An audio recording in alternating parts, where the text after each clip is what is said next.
Espacio de diálogo sobre las artes plásticas, la música y la cultura. Radio Universidad del Tolima, 106.9 FM.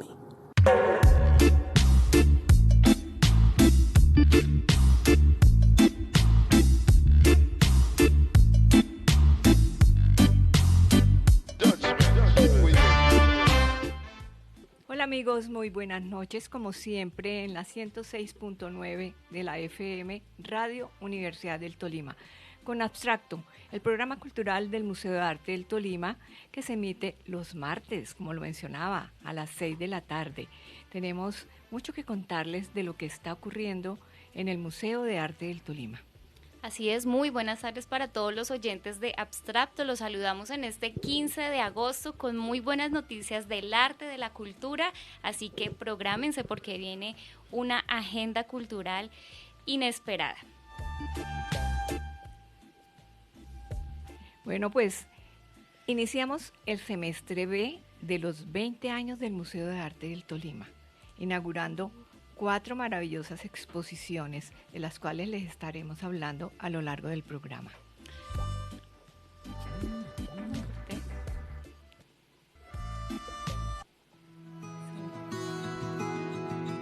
¿Qué exposiciones visitar en el museo?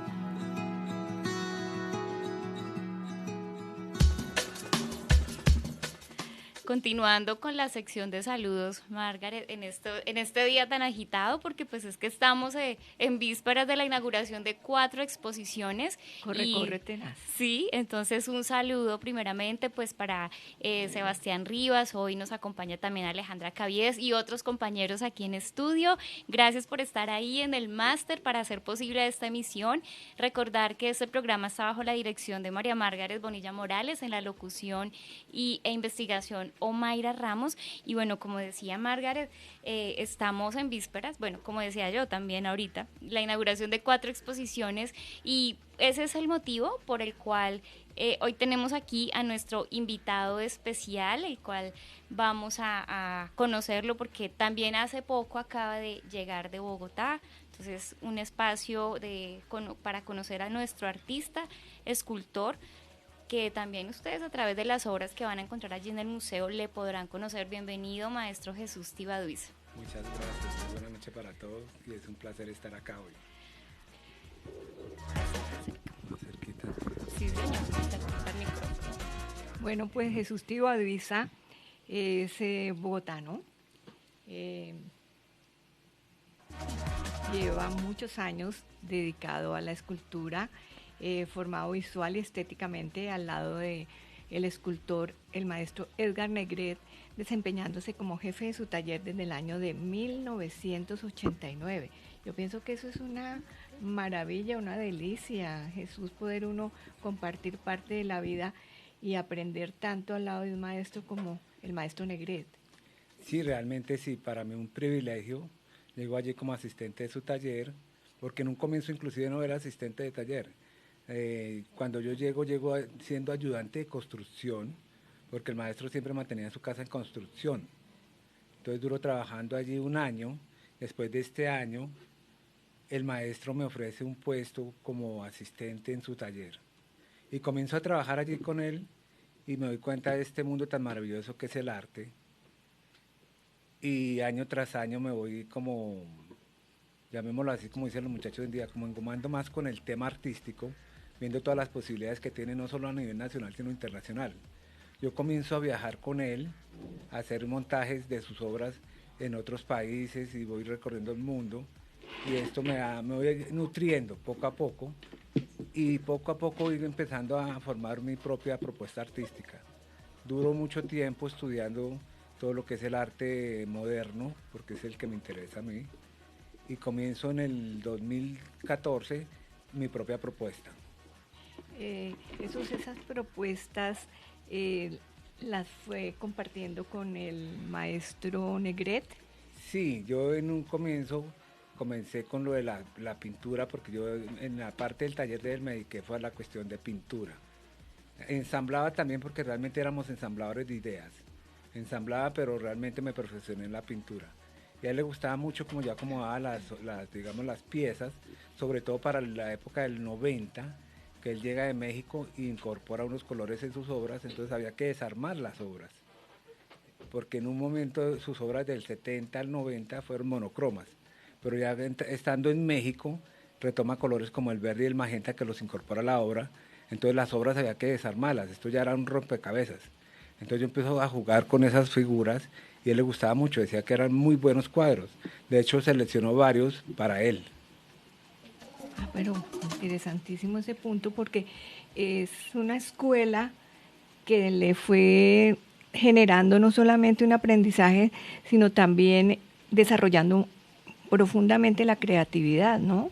Total, y como encauzando un lineamiento en su vida como escultor. Encaminándome hacia, digamos, lo que quería hacer. Y entonces en la cuestión ya cuando tomo mi propuesta, para que no sea algo que hubiera hecho el maestro Negret, entonces yo tomo de la siguiente forma. Lo del maestro Negret es terrenal, ¿sí? Lo mío es espacial, todo lo que tiene que ver con el cosmos, ¿sí? Y cuando me refiero ya a terrenal, es porque el maestro estudió varias culturas como fueron los indios navajos, los incas, los aztecas y los mayas, ¿sí? Que se basó en eso para crear sus obras. Lo mío está basado en todo lo que es el cosmos. Sí, respecto de eso, maestro Jesús, me parece importante como explicar un poco, porque en el texto de Sala ustedes van a poder encontrar esa definición en donde se describe hacia dónde puso los ojos el maestro Negret para su creación, pero su mirada va hacia el cosmos, hacia el universo. Cuéntenos un poquito sobre ello, además porque es como mágico escuchar al autor de la obra y luego ir al museo a apreciar esas grandes esculturas que a propósito pues van a estar en 3 salas del museo, o sea que ya se pueden imaginar cuántas obras son, la diversidad de colores, de formas que van a encontrar. Como la ventana. Sí, que vimos un antes poco. de salir del museo, pareció bella. Siempre yo creo que el hombre como tal, nosotros siempre hemos tenido la inquietud de que hay más allá de lo que llamamos cielo o atmósfera, ¿sí? Entonces esa fue una inquietud que siempre tuve desde pequeño. Y después comienzo a mirar videos y a leer bastante sobre Carl Sagan, que yo creo que para mí es el astrónomo número 1 que ha tenido la Tierra. Entonces me doy cuenta de todo este universo, de que realmente no sabemos nada de nada sobre el cosmos. No conocemos nada. Nada, ¿sí? Y hubo un texto, más que un texto, una investigación que hace Carl Sagan referente a la Tierra, cuando mandan el Voyager 1, él espera que se aleje 6 millones de kilómetros y hace girar la cámara para tomarle una foto a la Tierra. Y allí se da cuenta que es un punto en el universo, que no somos realmente nada, ¿sí? Pero en ese punto, dice él, es donde vivimos, donde hacemos de todo, donde la pasamos contentos, donde vivimos en guerra. O sea, es nuestro mundo, que si realmente en el universo no es nada, pero es todo para nosotros. Entonces es donde me afianzo también a que también las nuevas generaciones piensen un poco más en nuestro planeta Tierra y en nosotros, que en tanto combate, tanta cosa que nos desune. O sea, pensar más en unión que en desunión. Y otra cosa importante con ese tema del cosmos, porque pues la exposición que tenemos en el museo en general, toda está relacionada con ese tema, ¿no? Sí, es ese mundo. Es como el eje central de la muestra. Sí, correcto. Ese es como de donde parto yo para hablar de las estrellas, o sea, no hablar tanto, digamos, vocalmente, sino estéticamente, cómo me imagino yo lo que es una nebulosa, lo que es una estrella, lo que es una galaxia, ¿sí? Entonces es un mundo mágico de Jesús Tibaduiza, viendo el universo de Jesús Tibaduiza, porque no es latente ni fotografiado, que yo llego y cojo una fotografía y hago una obra, no, me la imagino. Por eso yo digo que es el mundo mágico de Jesús Tibaduiza. Devolviéndonos un poquito en el tiempo, Jesús, cuando trabajaba con Edgar Negret y empezó su trabajo como escultor, ¿siguió hasta el fin de los días del maestro Negret o ustedes se separaron en algún momento de la vida? No, siempre estuve, o sea, trabajaba a par, o sea, con mi propuesta, la iba trabajando, pero también trabajaba con él, ¿sí? De hecho que él deja de trabajar en el año 2000 y se toma como ese receso, llega, me dice, yo ya hice lo que tenía que hacer y con eso yo creo que alcanzo a vivir otros años, ¿sí?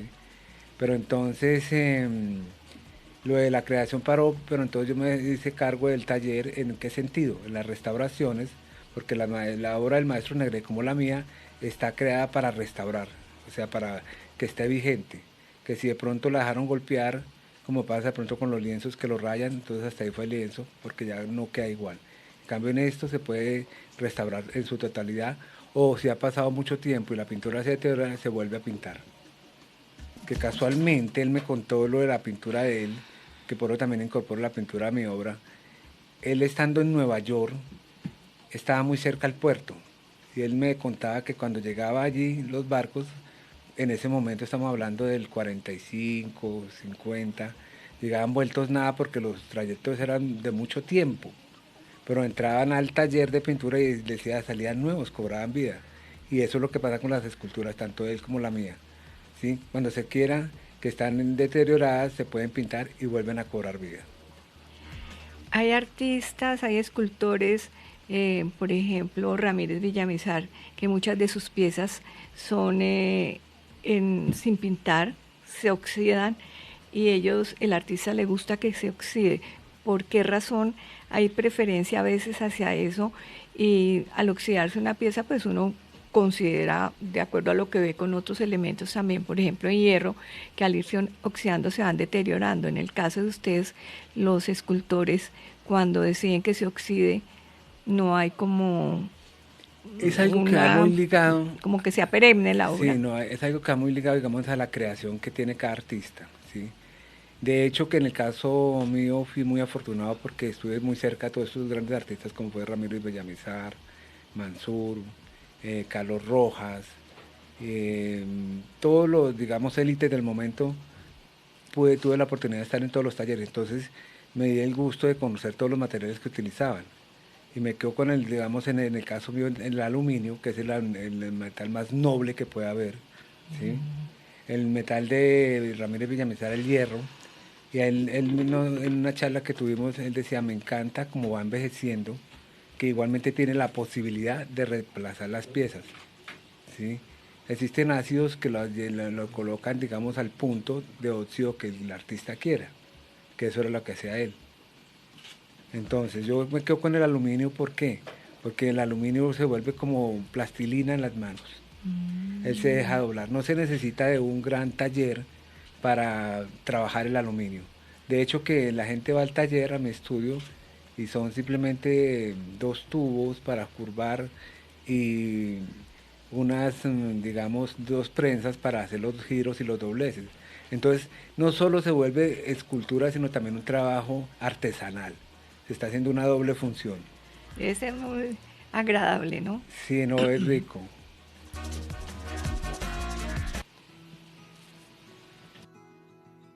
¿Qué exposiciones visitar en el museo?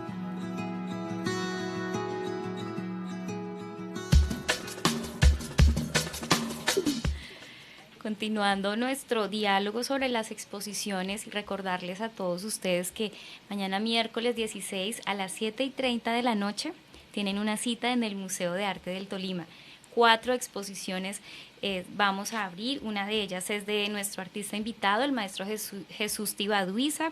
Por el lado de él vamos a ver la exposición Punto Azul, pero Margaret, también hay otras exposiciones, como por ejemplo la de Manu Mojito.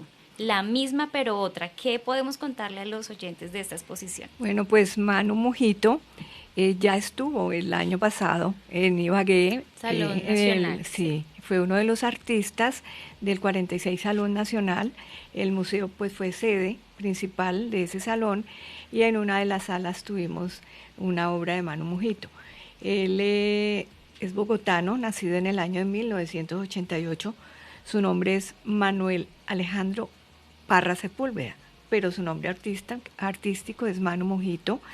El trabajo de él se ha dedicado a la exploración y la reivindicación de los cuerpos e identidades diversas. Él es fotógrafo y actualmente es profesor de fotografía en la Universidad Javeriana, precisamente debido a la cátedra que está dictando.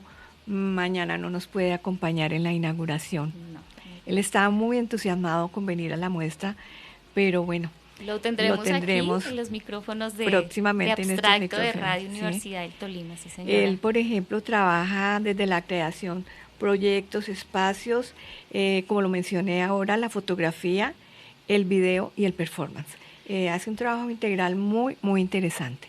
Sí, el trabajo de Manu Mojito se ha convertido en un referente, ¿sí?, nacional e internacional, y bueno, en esta propuesta van a encontrar sorpresas y sobre todo hace mucho énfasis en la comunidad LGTBI, entonces es una buena oportunidad para conocer un poco, por eso las exposiciones, pues me atrevo a llamarlas inspiradoras, porque cada una de ellas tiene esa esencia, esa fuente de lo que es cada uno de estos artistas. Y bueno, continuando con nuestro invitado, el maestro Jesús Tibaduiza, maestro, ¿cómo ahorita usted describía que era un disfrute, era delicioso trabajar con el metal, ¿cierto? ¿Cuál es la parte que no es tan agradable en el proceso de elaboración de la escultura? Y lo otro es si usted se apoya en otras personas para elaborarlas. Sí, en mi estudio, digamos, como estoy haciendo esculturas de gran formato, se necesita de los asistentes, no tanto para la cuestión de la creación, sino la cuestión de fuerza, ¿sí?, y de mover las piezas, ¿sí? El escultor por lo general es creador, pero tiene que ser un creador acompañado, por lo que te digo. Cuando se trabajan pequeños formatos, no hay ningún problema, pero cuando ya son formatos medianos o de gran altura, se necesita de un apoyo tanto logístico como de fuerza. Claro. Sí. Y dentro de ese proceso, ¿cuál es el menos agradable? Digamos, como siempre he estado como vinculado, digamos, a lo de la cuestión del aluminio, entonces conozco todas sus facultades, entonces no tengo ese problema. Y de hecho que yo cuando trabajo en 2 o 3 esculturas al tiempo. ¿Para qué? Para que cuando hay alguna que no me deja como tranquilo, como que no la puedo resolver, entonces me meto a trabajar en otra, ¿sí? Y siempre trabajo primero los formatos pequeños, ¿sí? Yo estoy trabajando 3 o 4 formatos que ven, es la misma pieza pero en diferente tamaño y sigue manteniendo piezas únicas, ¿sí? La UNESCO dice que el escultor como tal puede manejar 10 formatos en diferente tamaño y siguen siendo únicos, ¿sí? Pero no, sí, y lo que te contaba, manejo también el tema de la cuestión del aluminio, que para mí es un deleite estar en el taller, por mí no saldría. Otra cosa importante en la escultura, porque pues nosotros vemos que hay diferentes líneas dentro de la escultura, es la escultura abstracta, ¿no? Por ejemplo, cuando Edgar Negret y Ramírez Villamizar empezaron a trabajar la escultura de esa manera, pues hay gente que todavía hay gente que dice como que yo no entiendo lo abstracto, pero sin embargo, viendo la belleza de piezas suyas en el museo, todas tienen un sentido, transmiten algo respecto a la temática, como lo hablábamos cuando salíamos ahora para el programa, con el tema del cosmos. Entonces, ¿cómo se logra que dentro de esto abstracto, dentro de esta línea del abstracto que mucha gente dice que no le entiende, sin embargo la obra transmite parte del artista y de lo que siente y lo que piensa, como en el caso suyo, su amor y su gusto, su pasión por toda esta parte que tiene que ver con el cosmos? Lo que pasa es que, digamos, el artista por lo general 100% es observador, ¿sí? Entonces se convierte como una persona abstraccionista, ¿sí? Y hay obras que no hay necesidad, digamos, yo tengo una que se llama Reflejos Astrales. No necesita, digamos, el espectador ser gran conocedor de arte para saber que está relacionado con el cosmos. Lo mismo pasaba, por decir algo, con el maestro Negret. Obras como El Sol, que son abstractas, que yo las llamo abstraccionistas, él con un elemento forma el sol y la gente inmediatamente lo veía, eso es un sol, ¿sí? Entonces tiene como ese don, porque realmente el artista lo que tiene es un don, ¿sí? ¿Por qué el don? porque si uno se pone a estudiar, digamos, yo soy uno de los que yo soy empírico, pero yo digo que yo tuve el profesor, primero que todo, uno de los mejores del mundo, Sí. y asesorado por sus amigos como Ramírez Villamizar y otros maestros. Entonces, ahí no es ser empírico, ¿sí? Entonces, aparte de eso, nosotros en el taller éramos 4. De los 4, otros se fueron por otra línea, como por las galerías. Entonces, se tiene que tener ese don para ser artista, porque Claro. el artista es ser creador, ¿sí? Sí. Y ya en el momento que uno comienza a crear, se vuelve un poco abstraccionista, muy observador. Entonces uno va observando ciertas cosas que como que uno agudiza tanto la mente como el ojo, y hay cosas que el común de la gente las pasa, las camina, que no las observa. Entonces uno lo que hace es como pararse en el tiempo y observar las cosas. Y según lo que uno observa, transmite después con el metal, en el caso mío. Sí, si me permite un momento, pues para contarles un poquito a los oyentes sobre el maestro Edgar Negret, ya que se está pues mencionando y que ha sido pues digamos, el maestro de nuestro artista Jesús Tibaduiza. Edgar Negret nace en Popayán en 1920, escultor colombiano, unánimemente considerado como el más destacado representante de la escultura moderna colombiana. Edgar Negret trascendió con sus composiciones abstractas las fronteras de su país y asimiló las tendencias de la plástica del siglo XX para crear una obra de singular originalidad y fuerza expresiva. Es un poco pues describiendo al maestro Edgar Negret y saber que digamos, ¿cómo se puede decir? Esa esencia o ese aprendizaje, usted lo tomó durante todo el tiempo que estuvo acompañándolo en su taller. Entonces, se debe de ver reflejado en las obras. Yo por ahora las he visto empacadas, algunas las he podido ya ver sin la protección con que vienen, pero no me he detallado, no me he detenido a observarlas porque había escuchado que la escultura, por sus dimensiones, la profundidad, la envolvencia que tiene, debe de disfrutarse. ¿Cómo debe ser esa disposición, Maestro Jesús, para apreciar una escultura? Primero que todo, para poder apreciar cada escultura, como digo yo, necesita su espacio, ¿sí? De hecho, que la escultura es creada para llenar espacios visual y estéticamente con forma y orden, ¿sí? Sí. Porque yo tengo unas piezas que una incluso la creé que es sin color, solo aluminio. Y es un desorden con orden, lo llamo yo, ¿sí? Entonces la gente me dice, pero ¿cómo usted coge ese desorden y lo ordena? Sí. Digo, no, estéticamente es un desorden ordenado, ¿sí? ¿Cómo se disfruta una escultura? Ubicándola, sabiéndola ubicar, porque como te comento, la escultura es tridimensional y ocupa un espacio un lugar en el espacio. Entonces, ella tiene que ser recorrible, ¿sí? Y hay 2 tipos de escultura, que es de pared y de base. Es importantísimo las de pared saberlas ubicar, pero las de base aún más, porque son recorribles. Entonces, cuando se crea también una escultura de base, tienen que tener uno mucho cuidado porque prácticamente no puede tener un frente, porque es tridimensional. Sí. Cuando se hace una escultura con un frente se pierde el resto. Sí. Y observaba que hay unas con movimiento. ¿Cuál es Sí, ese sentido? Es un poco hablando un poco de la tecnología, ¿sí? Porque realmente mi obra está, digamos, los 3 digamos, elementos o los 3, digamos, en lo que yo me baso es hombre, ciencia y cosmos, ¿sí? Entonces son muy ligados. Y entonces estas que le coloco movimiento es como viendo un poco la tecnología que hay también. Y también, incluso hay unas que no tienen movimiento, sino el movimiento es visual. La gente piensa que se mueven, pero no. Un efecto, ¿sí?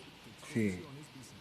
Y vamos a tener en el museo, es para dar más curiosidad, o sea, he visto las de piso, sí son de piso, como decías ahorita, y las de pared. Hay una gigante a la entrada de la sala, bellísima, no se la pueden perder. De movimiento no las he visto. ¿Cuántas tenemos de movimiento? La primera que empezaron a instalar, que desempacaron anoche. Ajá. Hay 3. Grandísima. Hay una que se llama Cometa. ¿Qué dimensiones tiene? Tiene 1,40 por 60 por 60. Sí. y ella va girando muy sutilmente. Es más, el giro es tan sutil que si uno no se detiene a mirarla, no se da cuenta que está girando. ¿Sí? Hay otras que el movimiento es visual. ¿Sí? Va uno caminando y pareciera que la pieza se estuviera moviendo. ¿Sí? Bueno, maravillosa esa descripción que nos Y eso hace, también lo da maestro. también en parte el manejo del color. ¿Sí? Sí, Porque eso, muy importante. cuando se colocan los colores en sus posiciones, que digo yo, ¿sí? Entonces el mismo color se encarga de darle movimiento a la figura. ¿Sí? Digamos, tengo una que, bueno, esa no vino para acá porque esa se quedó en Santa Marta. ¿Sí? El museo la escogió para dejarla allí. Iba caminando uno y pareciera que el sol o la estrella se estuviera moviendo, pero no, ella es estática. De hecho, la gente se acercaba y como a meterle la mano a ver si No ve tocar. realmente. ¿Se pueden tocar? No, ninguna obra de arte es hecha para tocar.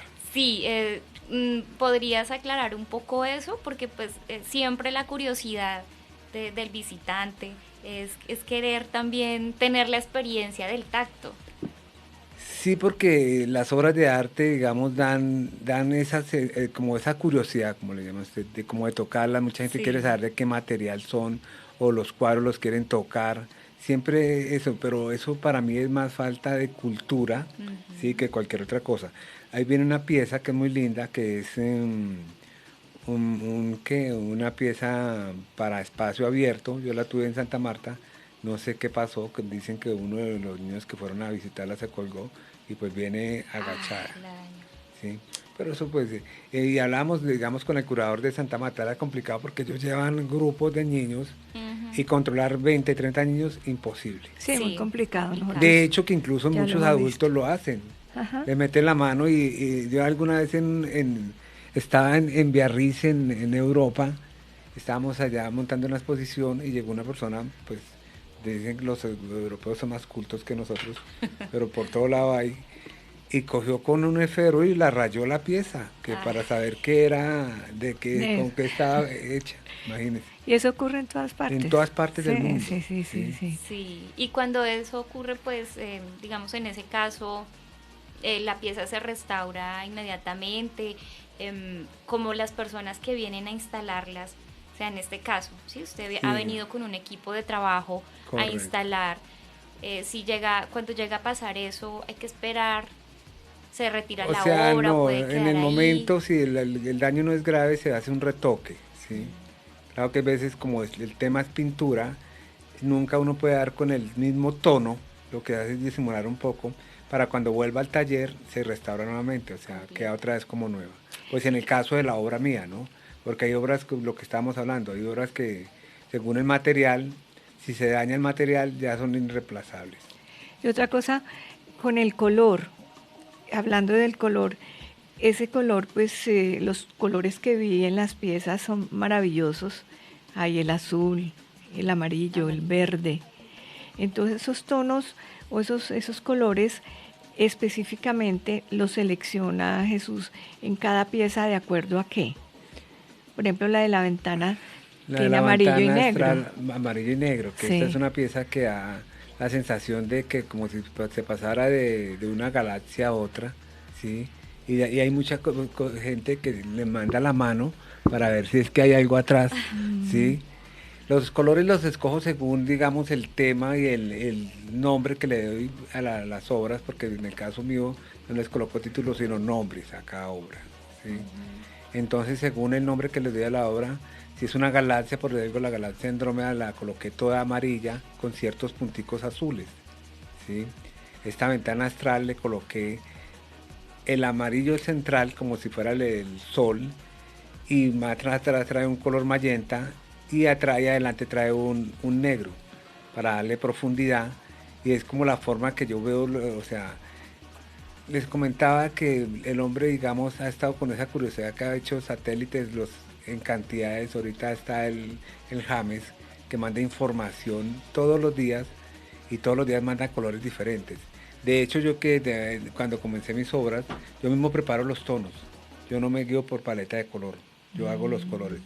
El amarillo que hago para cada obra es especial, no es el mismo amarillo, no es el mismo rojo, no es el mismo azul. Yo mismo los preparo. Sí, se ve la diferencia entre una obra y otra, porque hay, por ejemplo, alcancé a ver dos azules diferentes. Diferentes. Ajá. Y estoy utilizando colores mates como colores brillantes. Hay obras que, por ejemplo, las últimas, las nebulosas, les he colocado colores mate y brillante. Sí. Muy interesante. Sí, en ese caso, Maestro Jesús, ahora que estaban en el montaje, me decía Marcela que sobre las luces, y de hecho hace poco se hizo una publicación mostrando un poco como el montaje que llevamos en el museo. Eso es importante. En este caso, ¿cómo han preparado la proyección sobre las esculturas allí en la sala? Cuando, digamos, los colores mates no tienen mucho complique con las luces, ¿sí? De hecho que la escultura como tal o los cuadros siempre deben de ser más bien con luz natural, ¿sí? Porque hay luces que molestan, interfieren, sobre todo en la escultura. Cuando se le coloca mucha luz a una escultura, como son tridimensionales, da efectos que se salen de la pieza, se le dan otro concepto. ¿Sí? Pero en sí la luz, hoy en día existen luces como digamos la que tenemos acá, que es luz día. A mí, en el caso mío, me funciona perfecto. Hay artistas que les gustan más las luces amarillas, ¿sí? las anteriores, como las normales. Entonces, todo depende del manejo que el artista le da a la obra y cómo quiere que la vea el público. Bueno, son detalles muy importantes, ¿cierto? A la hora de montar una exposición. Correcto. La distribución de los espacios, la proyección de las luces. Yo creo que con lo que se ha hablado, a mí, en lo personal, no sé a los oyentes, me dan mucha curiosidad y deseo de ir a apreciar esas esculturas del maestro Tibaduiza. No, pues es que en esa inspiración en el universo. Una motivación enorme para que vayan al museo mañana. Sí, mañana a las 7:30, y si quieren volver y ya tener ese espacio, ¿cómo podemos decir? de consigo mismo, porque yo creo que la obra debe de haber también una intimidad, ¿no? Entre la obra y el que la observa. Pues mañana está atiborrado el museo, sí.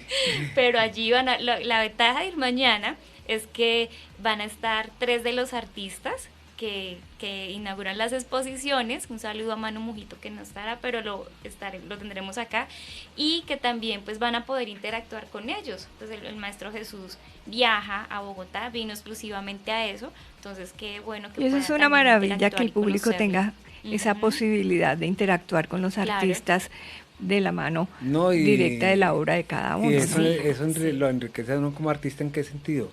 Que surgen miles de preguntas con las que uno no espera, ¿sí? Sí. Porque estamos hablando de 100, 200, 50 personas que están allí y todas tienen un pensamiento diferente y todas le preguntan a uno cosas diferentes. Entonces eso lo enriquece a uno, porque uno después de la exposición se pone a pensar por qué preguntaron esto, o por qué sí, o por qué no. Y muchas veces incluso lo ayuda a uno a resolver ciertas, digamos, esculturas que está trabajando. ¿Sí? Hay gente que poco pregunta. Sí. Sí. Las disfrutan. ¿Qué exposiciones visitar en el museo?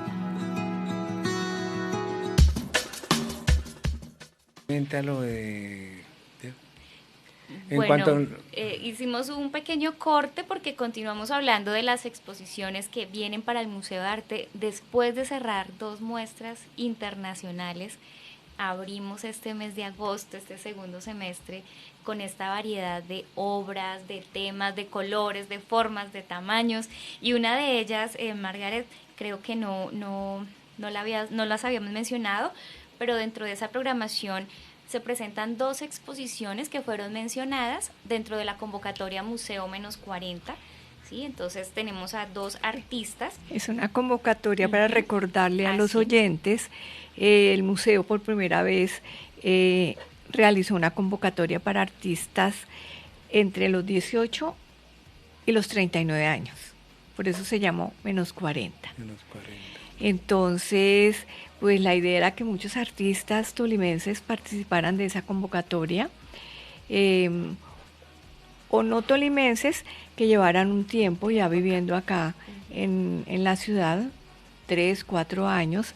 Entonces permitió que muchos de ellos pues participaran y tuvimos también la posibilidad de conocer estas nuevas generaciones de artistas que participaron y encontramos pues unas propuestas maravillosas.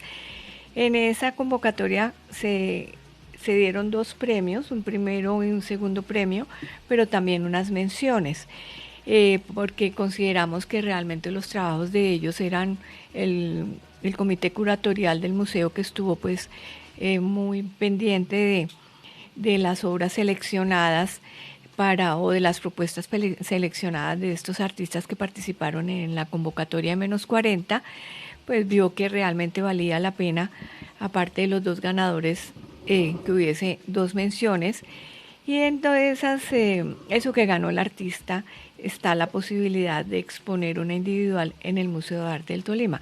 Entonces, en la inauguración de mañana vamos a tener la puesta en escena de los 2 artistas que ganaron mención, jóvenes muy talentosos que vienen desarrollando un interesantísimo trabajo dentro de las artes plásticas y visuales de la región y con una gran proyección fuera de Ibagué, el departamento. Sí, uno de ellos es Fernando Medina. Él presenta la exposición Alas de Papel, Mariposas, a través de esta instalación, que es instalación y audiovisual. Él busca adentrarse en ese mundo simbólico entre la vida y su paso hacia la muerte, como esa transición entendida como una nueva forma de existir. Entonces es una manera también muy poética, muy bonita de comprender algo tan complejo como es. Y hay una interacción de varias líneas, de varias propuestas, o sea, su trabajo se centra en esta temática, pero vamos a ver varias cosas interesantes en sala y también la posibilidad de que el público pueda jugar un poco con esta temática. Hay que ir precisamente para que entiendan qué es lo que quiere el artista y cómo piensa interactuar con el público que asista a ver su muestra. Sí, el otro artista se llama Adrián Preciado. Él presenta la exposición Nosotros, de la serie Crónica de Migrantes, es colombo-venezolano, y unas obras elaboradas son tejidos. Dice acá, cada puntada es un trazo, un camino recorrido y a la vez un camino por recorrer. Por supuesto, pues está inspirado en la diáspora venezolana. Y me permito leer una parte del texto. Dice: recorridos de los que se desprenden historias diversas, grabadas por la dureza del desarraigo y la complejidad, redefinirá conceptos como territorio, distancia, frontera, desplazamiento o sentido de pertenencia. Esta muestra la vamos a tener en la sala 7 y también se van a sorprender con esta inspiración de Adrián. Y que él y su familia lo han vivido, ¿no? Uh-huh. Sí. Porque les tocó volver de Venezuela para emigrar, para Ibagué, sí. Entonces, sí, el trabajo de él es muy interesante porque son rostros cosidos a máquina, pero un trabajo realmente fabuloso. Lo que hablábamos, no solo es artista, sino también se maneja la cuestión de lo artesanal, ¿sí? Que es un doble trabajo, un doble mérito. Sí. Y en cuanto a los jóvenes de hoy en día que están saliendo como artistas, hay muchísimo talento. Lo que pasa es que el gobierno como tal debería como apoyar o impulsar más a estas nuevas generaciones en cuestiones artísticas. Sí, claro. Sí. Yo siempre que he hablado de ese tema y cuando lo puedo hablar, falta ese apoyo, porque talento lo hay. O sea, por donde uno va a ver la gente joven trabajando, incluso el arte callejero también es muy bueno, pero entonces falta ese apoyo, ¿sí? Esto que ustedes están haciendo me parece formidable, lo de -40, que es una forma de incentivar a los artistas, y de ahí saldrán muchos artistas buenísimos. Pues todos los que han pasado por el museo realmente son bastante buenos y vienen desarrollando un trabajo permanente, que ese es otro punto bien importante hoy en día en los artistas, que es su dedicación y su constancia. Ese punto es realmente lo que pasa importante es que para su evolución como artista. Cuando ¿no? se es artista, el fin de una obra debe ser el comienzo de otra. El artista no puede parar su creación. En el momento que el artista para su creación, lo que hace es una distracción. Entonces volver a conectarse es muy complicado, porque en ese lapso de esperar un tiempo, que muchos se dan en ese tiempo, que para recapacitar todo, lo que hace es perder la línea, ¿sí? Entonces el artista, el fin de una obra es el comienzo de la otra. Claro, como la puntada, ¿no? Claro, es un camino que no se puede tomar un ascensor por un rato, no, son solo escaleras, paso a paso. Claro que sí.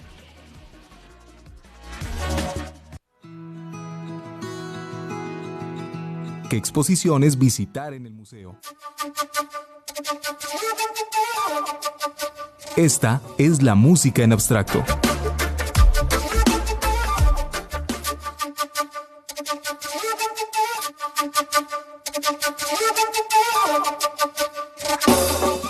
Bueno, y en Tiempo de Música, aquí en Abstracto presentamos también a un músico, se llama David Benny, quien nace en Miami en el año 1961 y es un saxofonista alto y compositor, no es que sea alto de estatura, bueno, no lo sabemos, pero es saxofonista alto y compositor estadounidense de jazz contemporáneo que ha desarrollado su trabajo básicamente en Nueva York. Vinny se trasladó siendo un niño a California. Sus padres le impulsaron a adentrarse en el mundo del jazz como en el rock. Entonces, pues esto va generando una fusión muy interesante en estos artistas jóvenes, nuevos, porque realmente el jazz pues tiene una tradición, pero el que logren como fusionar esas dos líneas rock y jazz pues también son bien importantes, por lo que adquirió un amplio espectro en su formación musical, realmente excelente. Sí, desde muy pequeño empezó a estudiar, dice que a los 19 años se trasladó a Nueva York donde continuó sus estudios y en 1989 Benny fue premiado con una beca y ha tocado pues al día de hoy tanto en clubs pequeños como en grandes festivales de jazz europeos, es productor de sus propios discos y también es docente, ¿no? Él enseña su arte.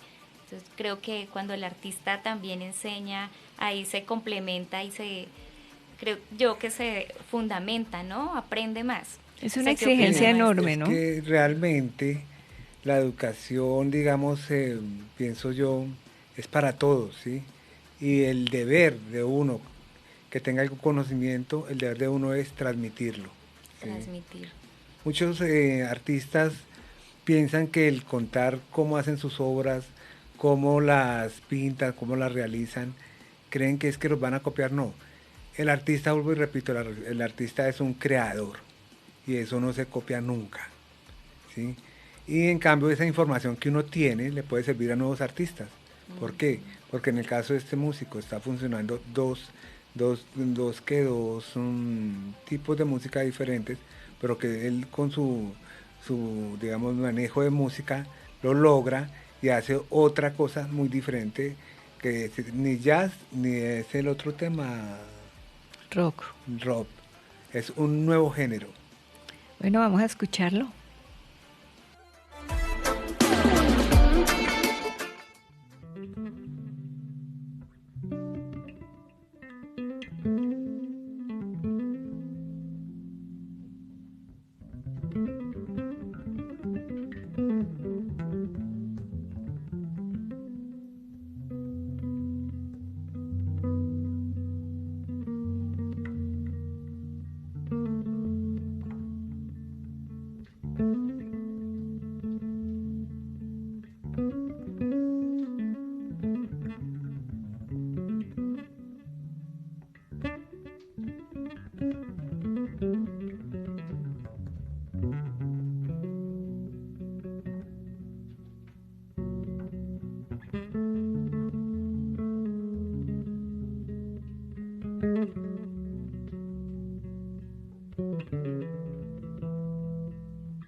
invitados especiales.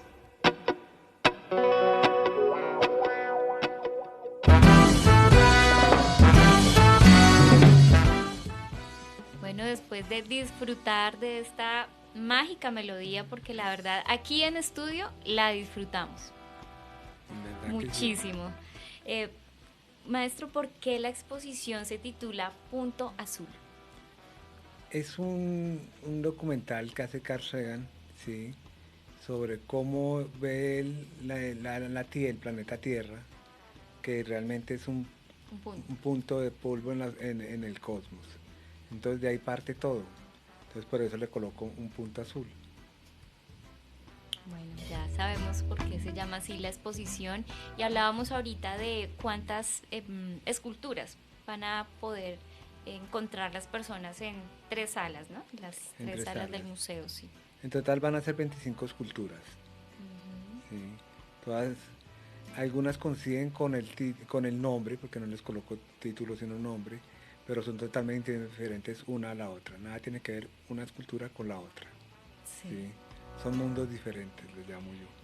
Hay 2 obras, bueno, todas me han gustado muchísimo, pero me gustaría, me inquietan un poco la que está al fondo, que conversábamos sobre ella antes de venirnos, que en el piso hay otra obra azul y en la pared, es una obra de pared que tiene negro y azul, creo, que está sobre un fondo gris, y en el piso hay una pieza toda en tonos azules, esa relación de las dos, porque al lado izquierdo hay una naranja también, con otra pieza en piso, como no entiendo muy bien esa relación entre una y la otra. La primera es la última creación que dice, se llama Vista Cósmica, ¿sí? Es como ver una fotografía. Ella tiene de fondo unas bases que van a niveles, ¿sí? Y viene una pieza verde en el centro, que viene como con rupturas y formando como planetas a los lados, y otra de igual forma, pero mucho más larga sobre ella, que es azul. ¿Qué pasa con esta escultura? Con esta escultura he querido que sea escultura instalación, por eso he creado una parte al piso. Al piso, sí. Entonces queda escultura instalación, que funciona muy bien porque trae los mismos elementos que trae la base. La base trae unos círculos muy sutiles que realmente para ver esos círculos, porque son en pintura, ahí entra pintura, escultura e instalación. Los círculos están pintados y hay que acercarse bastante para poderlos visualizar, ¿sí? Y estos círculos son los que se reflejan al piso. Y hay otra que se llama nebulosa, que es ver una nebulosa, la de color naranja, ¿sí? Que la nebulosa realmente es como un desorden cósmico, sí, pero con orden. Sí, estoy manejando el mismo elemento, y a la parte de abajo se refleja esa nebulosa en forma de círculos. Entonces volvemos a lo mismo, pintura, escultura e instalación, 3 en 1. Bueno, ya, entonces todos están invitados a mañana, ¿no? 7:30 en el museo, a la inauguración de la exposición, a distinguir, a hablar un rato con Maestro Jesús Tibaduiza. Y quiero saludar también a Laura Rodríguez, quien está conectada y envía un saludo, que muy interesante la visión sobre la escultura. Y bueno, esta transmisión queda en el Facebook de tu radio, de Radio Universidad del Tolima, también está en el del Museo de Arte, entonces allí la pueden seguir observando. Recuerden que las exposiciones estarán durante un mes, ¿no?, allí en el museo. Los horarios, ¿cómo vamos a quedar con los horarios para los visitantes? De 10 de la mañana a 12:30 y de 2 de la tarde a 6 p.m. de martes a domingo. Entonces, imperdible este fin de semana que es festivo, pues a que lo disfruten, lo aprovechen, y dentro de las personas que no salgan, que no vayan a viajar, pues darse un paseíto por el bello barrio de Belén y visitar el Museo de Arte del Tolima. Sí, 4 exposiciones, y mañana las citas a las 7:30 allí en el Museo de Arte. También pueden visitar la tienda del museo, que tiene productos siempre novedosos, bisutería, accesorios, mugs, prendas de vestir, ¿Qué más tenemos, Margaret? Además, porque la tienda del museo es una puerta abierta para todos los emprendedores de nuestra ciudad, de nuestro departamento. Es un espacio para que estas personas puedan mostrar lo que están realizando. Muchos de ellos son trabajos hechos totalmente a mano.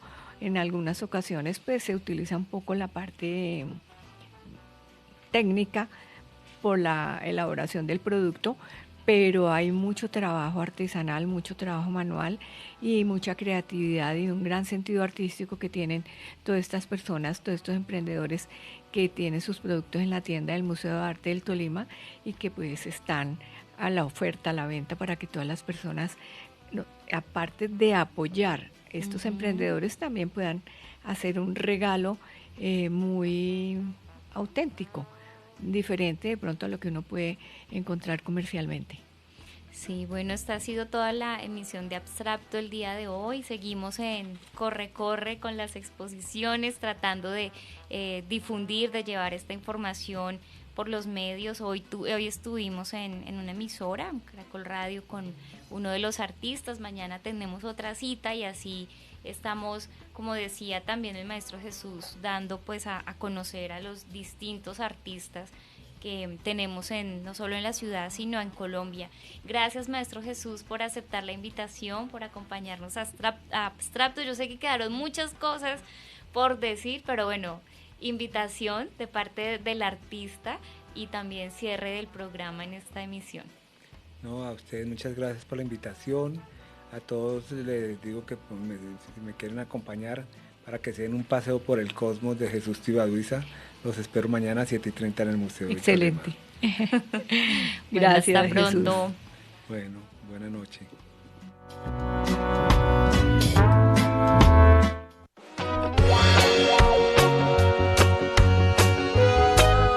Sintonízate con el arte y la cultura todos los martes a las 6 de la tarde en Abstracto, el programa de radio del Museo de Arte del Tolima, transmitido por Radio Universidad del Tolima.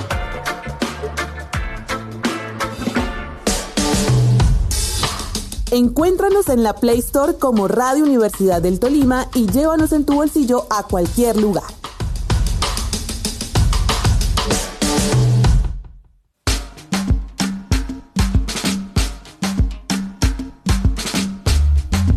El 7 de agosto del 2020, en medio de la pandemia, la Radio Universidad del Tolima realizó su primera emisión a las 5:30 de la tarde. La primera emisión fue acompañada con música de Marta Gómez, Omar Portuondo y la voz del maestro Carlos Quimbayo en el identificador principal musicalizado por el maestro César Augusto Zambrano.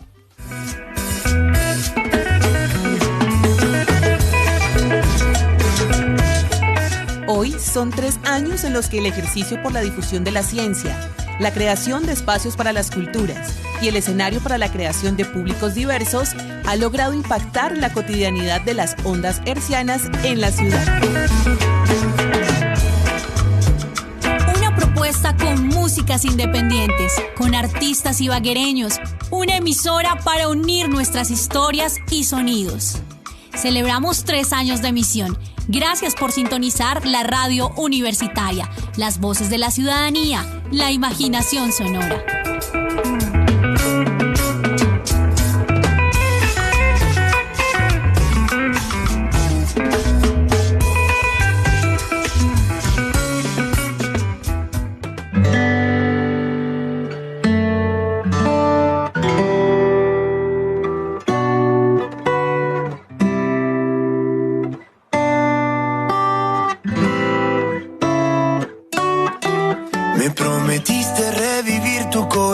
De piedra, si yo te daba todo lo que quisieras, que derritiera inviernos e inventara primaveras, que te alejara de todos tus problemas. Sinceramente solo siento pánico en escena y sostenerte la mirada me quema. Pero mejor ser arriesgado que un cobarde pena, cruzar los dedos para ver si te suena. Y es que al fin, si te casas con un loco, vas a ver que es la magia, poco a poco no podrás distinguir entre besos y palabras. Un te quiero no me alcanza, dame todo, di que sí. Y si bailamos, tan solo bailamos, y si tus pies nuestra historia escribieran, como si fuera hasta el final de un cuento.